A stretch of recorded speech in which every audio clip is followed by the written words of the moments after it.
Hello, hello, bonjour à tous. J'avais pas du tout prévu de faire un épisode pour demain, samedi 25. Et en fait, si. Donc on est le 24, vendredi après-midi. En fait, j'ai vachement travaillé cette semaine et la précédente sur les contenus à apporter à Copilot, ma formation, mon programme audio. Donc ça m'a donné une envie comme ça supplémentaire de partager avec vous, parce qu'il y a quelque chose d'un petit peu frustrant, c'est que moi j'adorerais diffuser sur le podcast tout ce que j'enregistre pour la formation, mais évidemment il faut bien que je mange, il faut que je gagne de l'argent. Et donc je restreins tous ces audios finalement à Copilot, mais la réalité c'est que j'adorerais que tout le monde écoute ce que j'ai à dire, pas parce que je suis plus maligne qu'une autre, mais j'ai quand même beaucoup d'expérience dans le marketing et il y a en fait tout ce dont je me sers au quotidien, et puis ce que j'ai appris au fil du temps, j'ai envie de le partager. Donc là, ce que j'avais envie du coup de partager avec vous aujourd'hui, au-delà de donc c'est pas un épisode en coulisses que je partage avec vous aujourd'hui, c'est vraiment des conseils très concrets. J'ai eu des échos de celui que j'avais fait quelques semaines en arrière qui détaillait, en fait, je reprenais un petit peu le cahier que j'avais fait pour développer son entreprise, le cahier de réflexion. Et voilà, vous étiez plusieurs à m'avoir dit que c'était cool. Donc j'avais envie de faire un peu dans le même style. Et puis ce début d'année, moi, il a commencé plutôt bien. Je sais que c'est pas le cas pour tout le monde, évidemment. Et puis, bon, en dehors des actualités, qui sont comme d'habitude des actualités un peu déprimantes, et ben en dehors de ça, enfin, des fois on voit pas trop le soleil, etc. Donc j'avais envie de vous en envoyer un petit peu du soleil, et en plus j'en ai eu aujourd'hui. Donc voilà, de vous donner un petit peu d'énergie si vous en manquez, et puis de vous proposer pareil, des trucs très concrets. Alors, comment faire pour démarrer l'année du bon pied? Tout d'abord, pour moi, c'est important de reconnaître les défis qui se présentent à nous. Donc, c'est créer des produits désirables et durables dans notre univers. C'est un challenge parce que ça nécessite de bien identifier nos clients cibles, de cerner leurs besoins tout en restant passionné par ce qu'on fait. Voilà, donc pas s'oublier dans la création pour coller à un besoin, un désir, etc. Quand même arriver à ce compromis de faire un truc qui va plaire et qui nous plaît. Il y a évidemment toute la gestion de tous les aspects non créatifs de l'entreprise, administratifs, la compta, etc. Donc, moi, mon conseil, c'est d'apprendre à s'entourer quand c'est nécessaire. Et puis, enfin voilà, de pas faire l'autruche, il faut le faire, on le fait. On se met une bonne musique avant, pendant, voilà, un petit chocolat si c'est nécessaire. Ouais, je sais, c'est pas très bien de, de se récompenser par la nourriture, mais bon. Et évidemment, dans les autres défis, il y a le fait de se rendre visible sur le web, sur les réseaux. Ça, c'est vraiment pas simple.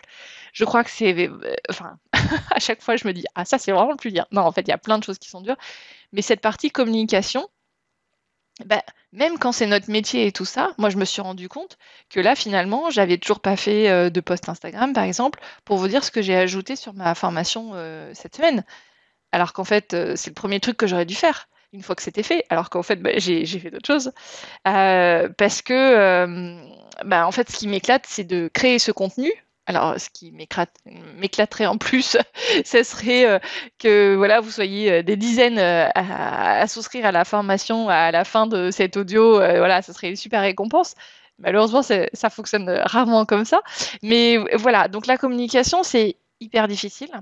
Et donc, voilà, il y a quand même une surinformation quelque part. Voilà, c'est difficile de se faire entendre, de se faire lire, de se faire voir. Et puis, un autre défi, c'est accepter nos vulnérabilités, des fois, ce syndrome de l'imposteur, on en parle souvent. Voilà, si ça vous guette, sachez que tout ça, c'est normal. Vous êtes pas les seuls à les rencontrer, tous ces défis-là, et en particulier le syndrome de l'imposteur. Pour moi, pour guérir ça, entre guillemets, si on devait le guérir, il y a des personnes qui le vivent toute leur vie professionnelle, c'est de se former en fait, justement, et de continuer à s'exercer aussi, comme quelqu'un qui fait de l'aquarelle et en fait, il sait qu'il y a passé des dizaines et des dizaines et des dizaines d'heures, pareil si on coud, pareil si on crochette, pareil, si on tricote, etc. Et c'est ça qui nous permet de gagner en expertise et en confiance en soi. Euh, Tout ça, évidemment, tous ces défis-là, ça nous permet d'essayer d'adopter un état d'esprit positif, hein. C'est toujours plus facile à dire qu'à faire, mais bon, si on essaye de voir les échecs comme des leçons, comme disait Mandela, hein, je n'échoue jamais, soit je réussis, soit j'apprends. Et ben, on essaye voilà, de voir les choses un peu différemment et quelque part, on s'autorise un petit peu à essayer plus de choses. Parce que finalement, bah, c'est pas grave si ça rate cette fois-ci ou après, ça rate rarement énormément non plus. C'est pas voilà, la cata finalement. Qu'est-ce qu'on risque à essayer? Parce que la persévérance, j'arrête pas de bafouiller, c'est la clé. Donc entreprendre, c'est une course de fond, c'est pas un sprint. Et vraiment, et je me le répète aussi à moi-même, soyez patient, les résultats prendront le temps qu'il faut pour arriver. C'est un peu ce que je me suis dit en début d'année. Franchement, la fin d'année n'était pas extraordinaire. Euh, je me disais, bon, bah voilà, 2025, ça va être comme 2024. Voilà, enfin, j'avais pas de projet particulier, de trucs qui me faisaient vibrer, etc. Si ce n'est de continuer à faire ce que je fais, qui me fait déjà vibrer, mais voilà, il n'y avait pas de truc extraordinaire qui s'approchait. Et début janvier, des premiers contacts, des premiers rendez-vous, etc., tout de suite dès la première semaine. Donc là, je vais avoir un nouveau sponsor pour Femin, un nouvel épisode qui est financé par la marque qui a choisi de venir raconter son histoire sur Femin. Donc tout ça, c'est hyper chouette. Et c'est des choses pour lesquelles j'ai quand même j'ai le sentiment d'avoir beaucoup travaillé en 2024 sans avoir beaucoup de résultats. Donc voilà, pour copilote aussi, on va dire que c'est un début. Euh, c'est pas du tout négatif, hein, c'est juste que voilà, j'aimerais bien qu'il y ait un peu plus de monde, encore un peu plus. Voilà, si vous voulez des chiffres, je le partage dans mon message de rentrée que j'ai publié début janvier. Donc voilà, tout ça, ça prend du temps. Gardons un peu patience, espoir, tout ça. Alors maintenant, je voulais parler un petit peu de choses concrètes en vente et en marketing. Encore une fois, pour vous donner des pistes de réflexion. Aujourd'hui, il y a une multitude de possibilités pour vendre nos créations en ligne, hors ligne. Mon conseil, c'est de vraiment diversifier les canaux d'acquisition. Euh, donc évidemment, il y a votre propre site web. Ça, c'est pour moi un incontournable. Quelqu'un qui aujourd'hui ne vendrait que sur Instagram, alors ça, c'est le pire. Ce serait vraiment quasi une faute professionnelle. Je pèse mes mots. Euh, non, et quelqu'un qui vendrait par exemple que sur Etsy, bah, je trouve que c'est trop risqué en fait. Pour moi, il faut forcément avoir son site web. Et après, on va pouvoir euh, euh, aussi vendre, diffuser nos produits sur d'autres canaux de distribution. Donc, ça peut être des plateformes de type marketplace, donc comme Etsy, un grand marché. Il y en a d'autres aussi, par exemple Coudre Shop, qui donc est le sponsor des prochains épisodes couture. C'est une plateforme. Enfin voilà, je vous en reparlerai. Quand ce sera le moment. Mais globalement, c'est une plateforme pour vendre des patrons de couture. Enfin, donc pour les acheter, mais pour les entrepreneuses créatives, pour les personnes qui créent des patrons de couture, c'est une plateforme pour les vendre. Évidemment, en hors ligne, il y a aussi les marchés de créateurs, les concept stores, les salons de loisirs créatifs. Voilà. D'ailleurs, sur la partie salon de loisirs créatifs, j'ai sorti 2 bonus qui sont disponibles donc, dès demain matin, 25 janvier, sur les bonus du Club Fémin et également dans la formation copilote. C'est des conseils qui sont donnés par Sandra Mass, qui est l'organisatrice des salons 1001 idées, qui fait ça depuis un moment, donc elle a une grosse expertise du sujet, et donc elle donne plein, plein, plein de conseils pour toutes les personnes qui veulent, qui se posent la question de vendre sur un salon de loisirs créatifs, donc des fournitures créatives ou des kits. Et puis après, bah voilà, tout ce qu'il faut pour préparer son stand, son salon. Donc hyper bien. Je vous recommande.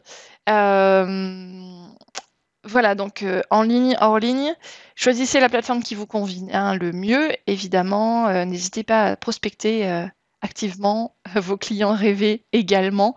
Parce que quelque part, c'est ça qui, encore une fois, nous fait vibrer, c'est de dire, ah ouais, j'aimerais trop travailler pour telle personne, telle marque, etc. Ou collaborer, ou voilà. C'est, on peut pas toujours attendre qu'ils viennent à nous parce que des fois, ça se passe pas. Donc voilà, si on peut nous-mêmes être un peu moteur, c'est pas mal. Euh, Évidemment, on pense aussi animation commerciale. De la même manière, euh, moi j'adorerais vendre à 100% du prix tout le temps, mais la réalité c'est que on a besoin de ça. Je pense que forcément ça vous est arrivé. Vous avez envie de quelque chose, enfin, vous êtes en réflexion depuis un moment sur un produit, un service, et à un moment donné vous avez donc une offre commerciale, des frais de port offerts ou une vente flash, moins X%, ce genre de choses. Et bah, en fait, ça vous donne envie de passer à l'action. Donc, c'est voilà, ça fait partie du jeu, ça fait partie de l'animation commerciale, donc il ne faut pas négliger ça. Des remises sur le prix, sur les quantités aussi, ça peut être, vous savez, un peu comme bon, le parallèle est moyen, mais à Carrefour, bah, c'est vous en prenez 3 et vous en payez 2. Donc c'est ça, avoir un peu plus de quantité. Des frais de port offerts, comme je disais, etc. Et à partir du moment où la promo elle est limitée dans le temps, bah, ça fonctionne. Donc le marketing, c'est vraiment un outil pour mettre en relation le bon produit au bon prix, au bon moment, à la bonne personne. Donc identifier vos personas, hein, donc ça c'est les clients cibles, pour mieux cerner leurs besoins, identifier vos forces, vos faiblesses, également les opportunités, les menaces sur le marché. Donc tout ça, c'est ce qu'on résume dans une matrice qui s'appelle SWOT, Strengths, Weaknesses, Opportunities et Threats, les menaces. Ça, c'est un exercice qui est pas mal à faire en début d'année aussi, ou quand on est à un tournant, pour remettre un peu à plat euh, tout ce qu'on a en tête. Parce qu'en fait, on prend rarement le temps de se poser vraiment, on a un peu la tête dans le guidon, moi la première. Et donc, de se dire, ok, je prends, je fais quelques pas en arrière et je prends un peu de la hauteur. C'est pas, voilà, on ne fait pas souvent. Donc, ça peut être un bon moment pour le faire. Encore une fois, de réfléchir vraiment à ce qui définit notre marque, ce qu'on pourrait améliorer, ce qui a bien fonctionné, ce qu'on a bien vendu. Euh, voilà. Et puis aussi en parlant, en regardant par rapport au marché. On sait qu'évidemment, le pouvoir d'achat, c'est un sujet qu'il est plutôt en baisse, etc. Et parallèlement à ça, là, il y a des stats qui sont sortis fin décembre ou début janvier, on n'a jamais autant épargné en France. Donc en fait, c'est pas que les gens n'ont pas d'argent, c'est pas tout à fait ça, c'est que les gens ont peur et donc ils épargnent plutôt que d'investir ou de dépenser. Euh, ah oui, il y a encore un truc, ouais, c'est la force de la preuve sociale. Les avis et les témoignages de vos clients sont des atouts précieux. Euh, Moi là, par exemple, j'ai pas encore eu le temps de le faire, mais j'ai décidé de contacter des clientes de ma formation copilote pour faire un point avec elles. D'ailleurs, si vous êtes concerné et que vous voulez qu'on en discute, ça sera très très volontiers. Et en faisant un truc gagnant-gagnant. La personne, donc moi, j'ai envie de savoir comment elle a perçu mon produit, mon expérience de formation sur ma plateforme. Euh, et pour la remercier de son temps, bah, je vais lui offrir une demi-heure, une heure de conseils personnalisés, de coaching, voilà, d'échanges avec moi, qui est quelque chose que je valorise habituellement voilà, à 80 € de l'heure, si vous voulez tout savoir. Donc voilà, je veux être à l'écoute de mes clientes parce que leur retour déjà va me faire progresser au niveau de ma plateforme si j'ai besoin. Moi, je la trouve très bien, mais non, je rigole. Mais bon, voilà, il y a forcément des choses qui sont sans doute à améliorer. Et en tout cas, j'ai fait de mon mieux jusqu'à présent. Et, et donc là, elles vont pouvoir m'aider. Et en contrepartie, je vais leur donner un coup de pouce aussi. Et derrière, le truc que j'ai oublié, c'est que derrière, l'idée, c'est qu'évidemment, je puisse me servir aussi de ces retours-là, pardon, sur mon site web en leur demandant de formaliser un avis écrit. Voilà. Côté organisation et gestion, trouver son équilibre, pour moi, je trouve que c'est toujours un sujet. On parle toujours de concilier vie pro, vie perso. vie intime, vie publique, tout ce qu'on veut. Euh, Moi, je trouve que finalement, le gros avantage d'être à son compte, c'est d'être souple dans son emploi du temps et de nous organiser comme ça nous convient le mieux. Euh, Moi, j'en parle de temps en temps, mais j'avais ce fantasme du mercredi, pas travailler pour être avec mes filles et tout ça. Bon, c'était une vaste blague. En fait, les fins de mercredi, je suis souvent pas vraiment satisfaite de ma journée, un peu à cran, assez frustrée et tout ça. Donc, je sais que c'est quelque chose sur lequel il faut que je travaille. Je me mets plus trop de rendez-vous. Enfin, j'essaye au maximum de limiter, enfin, les rendez-vous pro, j'entends. Donc c'est certain que oui, quand je mets des rendez-vous perso, bah, je les fais et donc je me pose pas bien la question parce que je sais que de toute façon, voilà, j'ai autre chose à faire. Mais c'est vrai que quand j'ai rien de perso, de rien de pro et que je me dis ah ouais là, il y a rien du tout, je vais pouvoir bien bosser, bah, évidemment ça ne se passe jamais comme ça et donc c'est quand même une source de frustration. Donc voilà, arriver à tout avoir, c'est un peu quand même compliqué. Donc je trouve que finalement, il n'y a rien de mieux que l'expérimentation, d'apprendre à se connaître, identifier les moments où on est le plus productif. Moi, j'avais la thérapeute avec laquelle j'aime bien échanger à peu près une fois par mois. Elle m'a dit, mais vous devriez pas commencer votre journée tout de suite en vous levant, en travaillant. Donc ça m'a fait réfléchir parce que moi c'était plutôt ça, je me lève, moi mes filles elles sont grandes, elles se préparent toutes seules, elles vont au collège et au lycée toutes seules. Donc globalement, j'ai pas, voilà, j'ai pas beaucoup de contraintes le matin, si ce n'est quand j'ai un rendez-vous ou quoi. Mais donc je commence à travailler généralement vers 7 heures. Et puis après, j'enchaîne et je vais me doucher dans la matinée, tranquille, etc. Évidemment, ça c'est quand j'ai pas de rendez-vous particulier. Donc aujourd'hui, ça me convenait bien, mais quand elle m'a dit, bah en fait, peut-être que vous pourriez pas démarrer tout de suite, peut-être faire autre chose, etc. Le problème, c'est que moi, si je lis, bah je m'endors. Donc j'adore lire, hein, je lis tous les jours, mais enfin voilà, moi si je lis, c'est parce que je sais que je vais pouvoir me rendormir après et que ça, voilà. Euh, donc, j'ai fait quelques fois un peu de sport ou de réveil musculaire, des choses comme ça, ou bah voilà, je range un peu la maison ou ça. Mais finalement, bah, souvent je travaille. Donc voilà, quelle est la bonne solution? Bah, c'est celle surtout qui nous convient, quoi. Euh, Ensuite, on peut essayer d'utiliser des outils pour mieux gérer notre temps. Moi, je dirais que là, ce qui m'aide beaucoup, c'est d'utiliser de plus en plus les IA génératives. Je l'ai beaucoup fait ces dernières semaines et beaucoup cette semaine, par exemple. Là, je suis à fond sur Notebook LM. J'ai fait un audio sur le sujet dans Copilote. Franchement, c'est hyper impressionnant. Là, ce que je suis en train de partager avec vous, je vais vous l'avouer, je ne savais pas si je le ferais ou pas.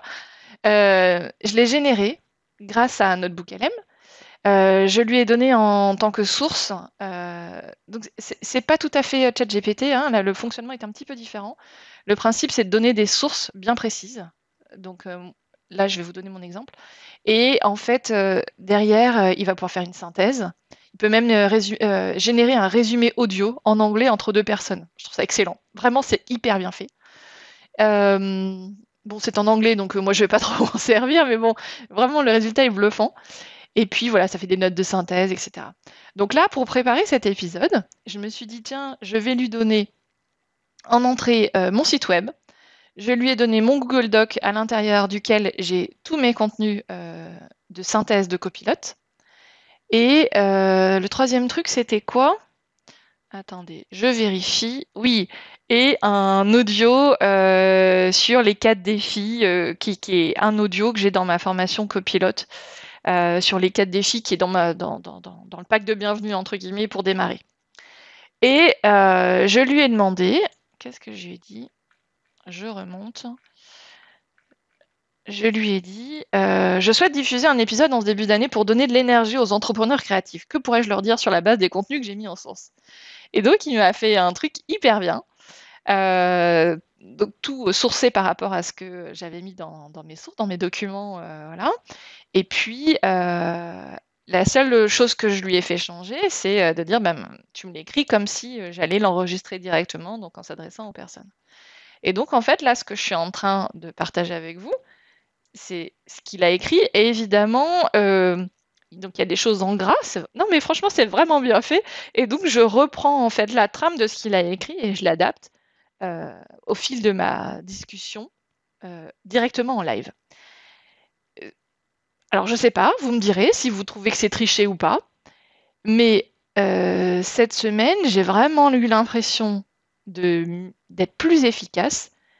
J'ai créé plein de contenus donc pour Copilote, mais aussi pour mon blog. J'ai déjà créé ma publication pour demain Instagram. J'ai rarement de l'avance. Enfin, vraiment. Enfin, cette publication, elle m'a aussi été facilitée par, alors je sais plus par ChatGPT ou par Notebook. Donc tout ça, en fait, vraiment, je trouve que ça fait gagner du temps. Donc pour moi, c'est vraiment un outil qu'il faut arriver à utiliser de plus en plus pour le maîtriser petit à petit. Ensuite, rien à voir, mais si on reste dans le marketing et dans la vente, bah, suivez vos ventes grâce à un tableau de bord. Là, je commence à travailler davantage avec une marque, donc deux personnes.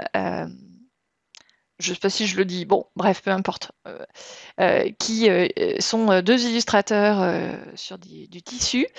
Et donc, une des premières choses que j'ai faites, c'est d'exporter toutes les ventes depuis juillet 2021 et à partir de ça, faire des tableaux croisés dynamiques sur Excel, manipuler les chiffres, enfin manipuler, les exploiter, les analyser pour comprendre la saisonnalité, déjà les volumes de vente, de commandes, de chiffre d'affaires, le panier moyen, euh, comprendre la saisonnalité donc, et puis fixer des objectifs pour 2025. C'est facile, on est en début d'année, donc voilà. Pour moi, pour démarrer quelque chose comme ça, bon là, donc on va travailler ensemble sur le développement de l'activité e-commerce. C'est hyper important de poser les chiffres. Donc suivre les ventes grâce à un tableau de bord, c'est indispensable. Ça permet d'identifier ce qui fonctionne, ce qu'il faut améliorer, évidemment. Un autre point aussi important, vous allez le comprendre aussi, c'est par rapport au prix de vente, au calcul du prix de vente, c'est de calculer la valeur de son temps. C'est vraiment important parce que derrière, quand on est dans le fait main, donc on passe beaucoup de temps à produire nous-mêmes les créations, à créer nous-mêmes voilà, tout ce qu'on va vendre. Et si en fait on se paye 10 euros de l'heure, bah, à la fin de l'année, potentiellement, je vous le souhaite avant la fin de l'année, vous allez vous dire, à la flûte, finalement, j'ai gagné que ça. Quand vous aurez fait, parce que du coup, si vous avez un bon fichier de suivi de vos ventes, de vos charges, de vos impôts, etc., toutes les sources de revenus, à la fin, vous allez pouvoir vous dire, bah, ok, j'ai gagné X euros en moyenne par mois. Parce que, évidemment, c'est très saisonnier. Et ça l'est pour moi aussi, hein. Je pense que pour tous les freelances, c'est le cas. Euh, donc, si à un moment donné, on se dit, ah, au final, quand j'ai tout payé, j'ai gagné 500 euros par mois. Ah, est-ce que ça me va, est-ce que ça me va pas? J'ai gagné 1500 euros. Est-ce que ça me va, est-ce que ça me va pas? J'ai gagné 2500 euros. Ça me va pas. Vous voyez?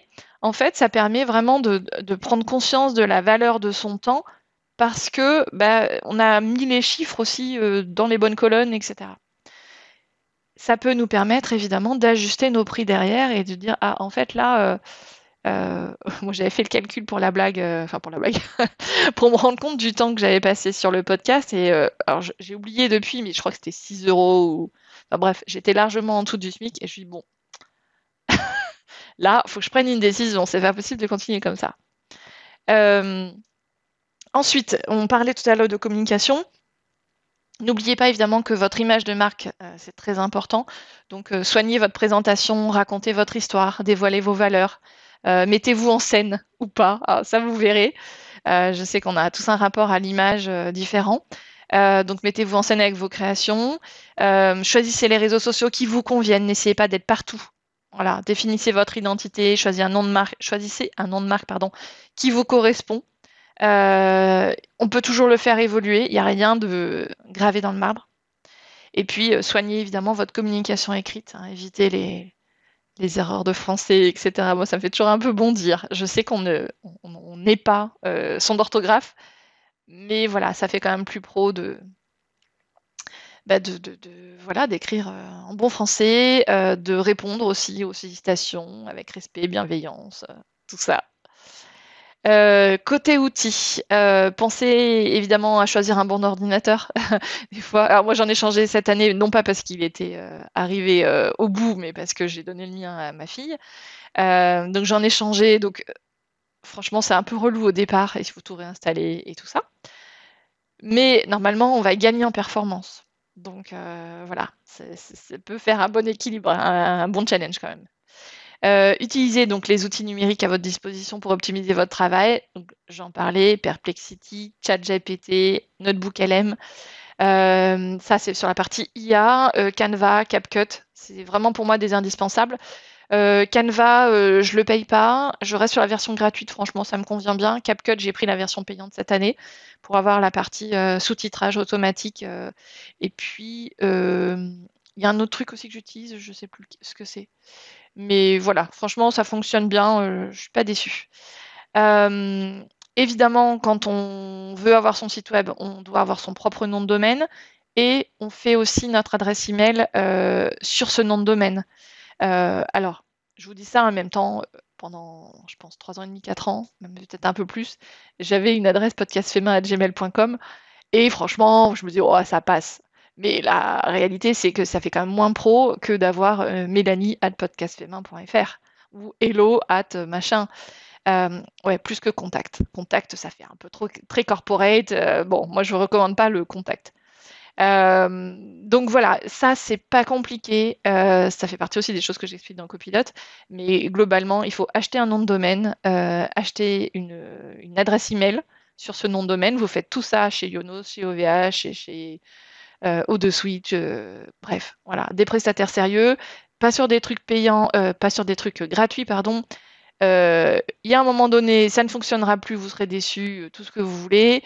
Un nom de domaine, une messagerie, c'est pas ce qui coûte le plus cher. Si vous en avez pour 60 € l'année, c'est le bout du monde. Donc franchement, voilà, faut pas y aller. Enfin, faut pas hésiter à y aller. Allez-y. Et puis encore une fois, les outils d'IA, moi j'en paye pas aujourd'hui pour l'instant. Il y en a un qui est payant quelques dizaines d'euros par mois. J'ai oublié le nom, parce qu'on l'a pas encore fait avec mon mari, mais on s'est dit que ça pouvait être intéressant parce que avec cet outil-là, ça nous permet d'accéder à toutes les versions payantes des principales IA. Voilà, donc ça peut être pas mal. Si ça vous intéresse, envoyez-moi un message, je retrouverai le nom. Euh, et puis, pour conclure, parce que j'ai été longue, je le sais, pour bien démarrer l'année, restez authentique. Encore une fois, partagez votre histoire.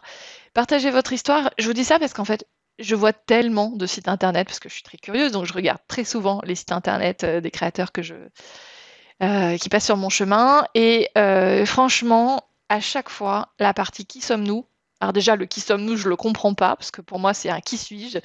Il faut mettre en avant, il faut pas avoir peur ou honte de dire qu'on est seul en fait. C'est une force aussi. Et en plus, on est rarement seul parce qu'on fait appel à des prestats. Donc voilà, il y a des choses qu'on délègue, etc. Donc peut-être d'ailleurs que c'est pour ça que certaines personnes qui vont dire, qui vont employer un nous parce qu'elles se sentent plus seules.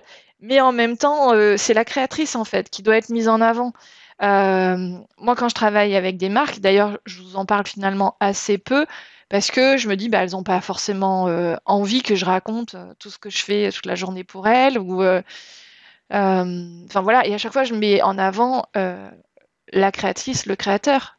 Je- Moi, je n'existe pas, en fait, je m'efface. Donc l'équipe derrière doit s'effacer. Sauf si on décide, il y a plein de créatrices qui le font très bien, une fois qu'elles ont monté une équipe, de mettre en scène aussi les différentes personnes et tout. Ça pose aucun problème. Mais il y a un moment donné, si on est quand même principalement seul et qu'on travaille avec des prestataires, bah, on peut continuer à utiliser le jeu. Bref, donc partager vraiment son histoire, expliquer là où vous, enfin en fait pourquoi en fait vous faites ça. Pour moi, c'est vraiment hyper important quoi. C'est ça qui va faire que on va se trouver une connexion, un point commun, un détail qui fait qu'on va être content de vous faire travailler en fait, d'acheter un de vos produits, une de vos créations. Euh, la créatrice dont je parlais à demi-mot tout à l'heure, qui a choisi de raconter son histoire à mon micro en finançant cet épisode-là, c'est Katia qui a créé la marque Olja. Et Katia, elle habite à 30 km de chez moi. Bah, en fait, ça fait hyper plaisir de le savoir. Et alors, je coupe peu de vêtements, mais voilà, je sais que je vais avoir plaisir à recommander son travail pour les personnes qui veulent coudre des vêtements, parce qu'en plus, elle est à côté de chez moi, quoi. Enfin, moi, je trouve ça trop cool. Euh, entourez-vous, formez-vous. Sur la partie formation, je fais beaucoup de digressions, désolée. Sur la partie formation, forcément, je me pose des questions en ce moment parce que je vois tout le gain avec les IA en ce moment, et donc je me dis, mais à quel moment je vais encore avoir ma place en fait à vous apprendre des choses et tout ça, parce que la réalité, c'est qu'il y a énormément de contenus qui sont disponibles gratuitement en plus pour la plupart. Mais finalement, on nous empêchera jamais, enfin ce qu'on nous enlèvera jamais, c'est l'humain derrière, quoi. Et là, ce que je vous raconte, et les anecdotes et les digressions, etc., une IA pourra pas le faire. Enfin, je crois. On verra. Voilà. Euh, où est-ce que j'en suis? Formez-vous en continu, oui. Et puis, alors surtout, ne vous comparez pas aux autres. Et je vous dis ça en connaissance de cause. Moi, j'ai vachement de mal avec ça. Je vois bien que je me compare aux autres, etc. Donc, au moins, j'en ai conscience. C'est déjà une avancée. Donc, quand c'est comme ça et que des fois, j'ai un peu le blues ou que je broie du noir, finalement, le réconfort que j'ai trouvé, c'est de faire un truc de mes mains, poser le cerveau. Voilà. Il y a mes carnets, je vous en parle de temps en temps, mes carnets de mandala, là où je repasse sur le trait, franchement. Ça vide l'esprit, ça vide le cerveau, c'est pas mal. Voilà, parce que en réalité, chacun a son propre parcours, son propre rythme, ses propres contraintes et tout ça. Donc voilà. Et puis, la réalité, c'est qu'on ne sait jamais ce que vivent les autres, encore une fois.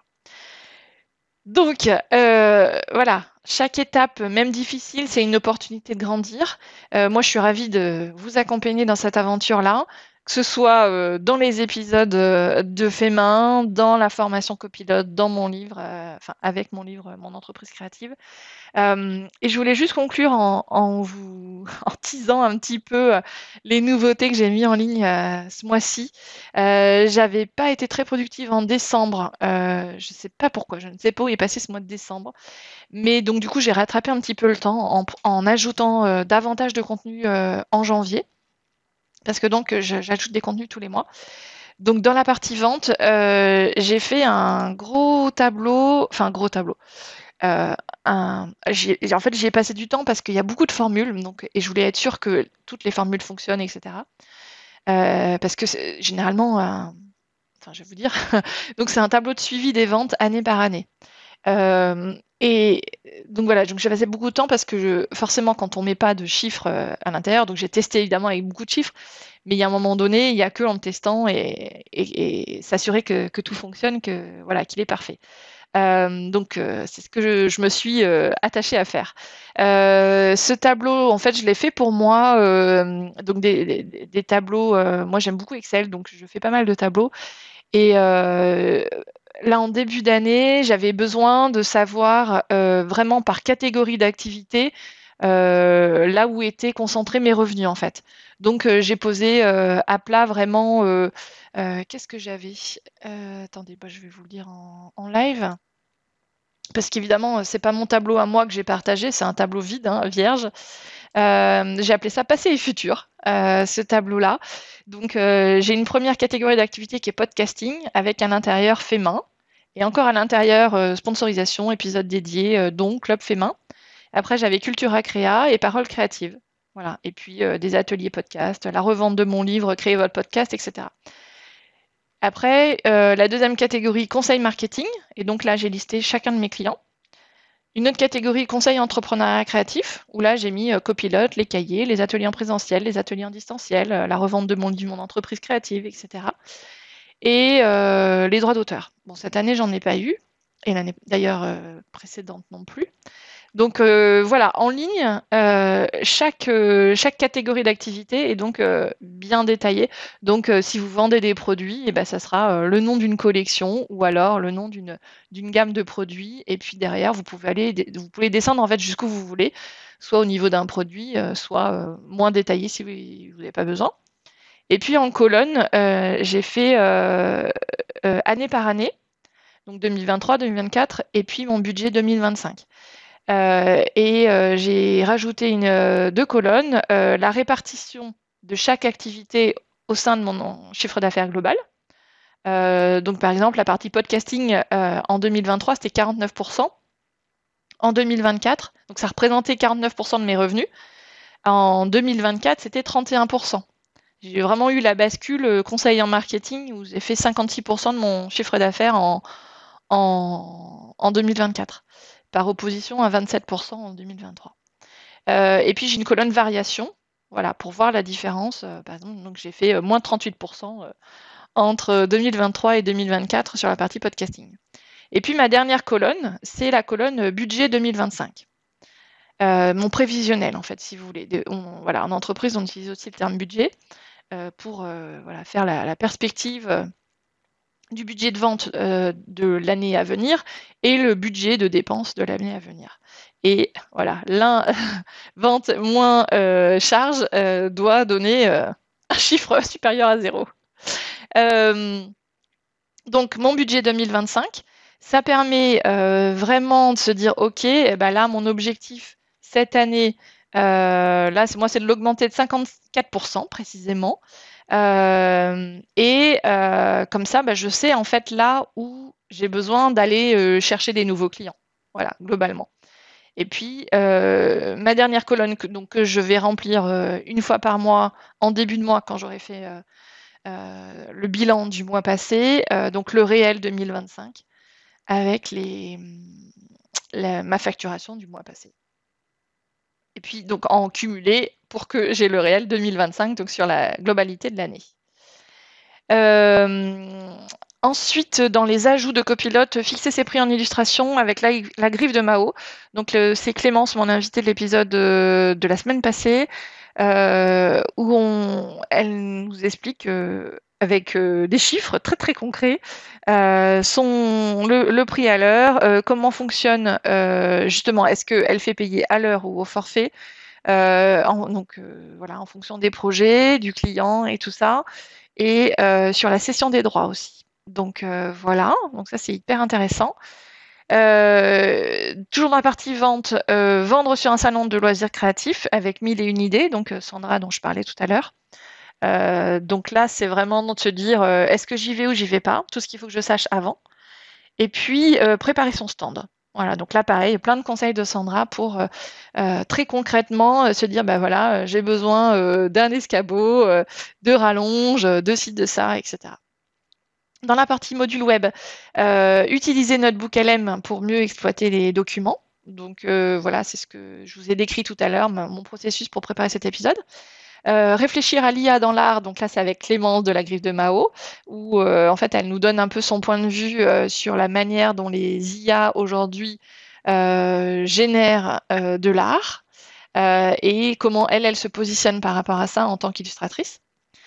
Et en bonus, dans le module web, j'ai fait des petites captures d'écran.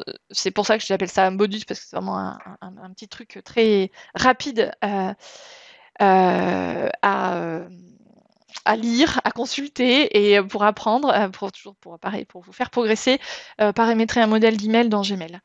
Dans la partie marketing, j'ai fait 2 vidéos live où je parle. Donc, je vous montre un outil qui s'appelle Google Search Console, qui est vraiment l'outil prioritaire à mettre en place pour améliorer son référencement naturel, donc la visibilité sur les moteurs de recherche. Donc 2 vidéos en mode capture d'écran où je vous explique en fait l'outil. Une pour démarrer et l'autre où on a les fonctionnalités un petit peu plus avancées. Et dans le module communication, là pareil, une vidéo également, automatiser commentaires et messages sur Instagram avec un outil qui s'appelle ManyChat. Et donc pareil, je vous montre. Oui, j'étais en train de douter si j'avais fait en vidéo, mais si, en vidéo, je vous montre l'outil, ou alors j'hallucine, je ne sais plus ce que j'ai fait. J'ai fait beaucoup de contenu cette semaine. Je regarde tout de suite. Allez, un petit live. Si, tout à fait, il y a bien une vidéo. C'est ça, une vidéo d'1 minute 40, après des captures d'écran, et puis je vous commande tout ça dans un audio de 10 minutes. Voilà, tout va bien. Je perds pas complètement la boule. Voilà. Et donc dans le club fait main, alors pour vous redire, c'est pas pour faire ma pub, mais enfin quand même un petit peu. Le coût de copilote dans sa globalité, c'est 250 €, mais vous pouvez aussi acheter module par module. Tout ça, je le présente sur mon site web. Et pour le club fait main dont je vais vous parler là, ça fonctionne sous la forme d'un abonnement, 5 € par mois ou 50 € l'année. Et c'est sans engagement. Et là, il doit y avoir une grosse quinzaine déjà d'audio disponibles. Donc de la même manière, j'en ajoute au moins 4 tous les mois. Et donc là, les contenus que j'ai ajoutés, il y en a certains dont j'ai déjà parlé: fixer ses prix en illustration, réfléchir à l'IA dans l'art, utiliser ChatGPT pour aller plus vite, choisir et enregistrer son nom de domaine, vendre sur un salon de loisirs créatifs avec 1001 idées donc, et préparer son stand avec 1001 idées également. Voilà, et pour conclure les ajouts de février, là il me tarde parce qu'en plus le contenu est déjà quasi tout prêt. Avoir un site web à l'état de l'art, bien exploiter Google Analytics pour analyser son trafic web et lancer sa première campagne d'influence marketing. Ça, c'est les sujets que je vais forcément faire. Et puis, il va forcément y en avoir d'autres. Voilà. Je crois que j'ai fait le tour. J'espère que ça vous a inspiré, fait réfléchir. Voilà, j'espère que c'était pas trop long. Dites-moi si c'est trop long. Je vais vous faire de toute façon un résumé écrit sur le blog, voilà, si vous voulez le lire en diagonale, et puis avoir une synthèse surtout. Voilà, j'espère que ça vous a encore une fois inspiré et donné de l'énergie, donné de la force. Voilà. À bientôt et la semaine prochaine, voilà, vu que vous êtes encore là, vous avez le droit de savoir qui on aura la semaine prochaine dans un épisode inédit, une conversation. Ça sera avec Florentine de l'atelier Malzerbe et on va parler de patchwork et de tenir un lieu créatif, un tiers-lieu créatif. Voilà. Bonne semaine, à bientôt.